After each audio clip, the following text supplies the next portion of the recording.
Hello friends எல்லாருக்கும் வணக்கம். இன்னைக்கு டெலிவரி சேலஞ்சில் டே 40, 41 2 நாள் சேர்த்து போட போகிறேன். ஊருக்கு வந்து ஒரு நாள் வீடியோ போடல, அதுக்கும் சேர்த்து இதுலேயே போட்டுடலான்னு முடிவு பண்ணிட்டேன். இன்றைக்கி ஸ்டார்ட் பண்ணேன் 12 மணிக்கு ஸ்டார்ட் பண்ணி 4 வரையும் பண்ணிங்கன்னா ஜொமேட்டோ பண்ணேன். அதுக்கப்புறம் பார்த்தீங்கன்னா 4 மணிக்கு தான் பார்த்தேன். ஸ்விக்கியில் ஜொமேட்டோவோட ஆஃபர் அதிகமாக இருந்தது. அதனால் ஹோலி இல்லை இன்றைக்கி, அதனால் ஸ்விக்கி பண்ண ஆரம்பிச்சிட்டேன். ரெண்டும் சேர்த்து இன்றைக்கி 1875 ரூபான்னு பண்ணியிருக்கிறேன்.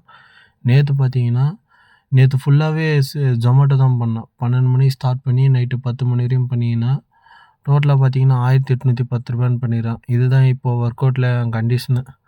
பேக்கெல்லாம் பயங்கரமாக வந்துட்டுருக்கு, ஜிம்முக்கு போகிறேன்ல, அதனால் ஒரு 1.5 மாதத்துலேயே ஒரு நல்ல ரிசல்ட்லாம் தெரியுது ஃப்ரெண்ட்ஸ். எல்லோரும் ஜிம்முக்கு போங்க, இல்லைன்னா ஏதோ ஃபிசிக்கல் ஆக்டிவிட்டியில் இருங்க. ரெண்டும் சேர்த்து 3685 ரூபான்னு பண்ணிக்கிறேன். டோட்டலாக பார்த்தீங்கன்னா 47,424 ரூபான்னு பண்ணிக்கிறேன் ஃப்ரெண்ட்ஸ். 50,000 நிப்பாட்டிடலாமா, இல்லைன்னா அதுக்கு மேலேயும் போடலாமான்னு சொல்லுங்கள் ஃப்ரெண்ட்ஸ். ஏன்னா வியூஸே போக மாட்டேங்குது, சப்ஸ்கிரைபும் அவ்வளோ வரமாட்டேங்குது. ஓகே ஃப்ரெண்ட்ஸ், பார்த்துக்குங்க. 50,000 முடிச்சிடலான்னு இருக்கேன்.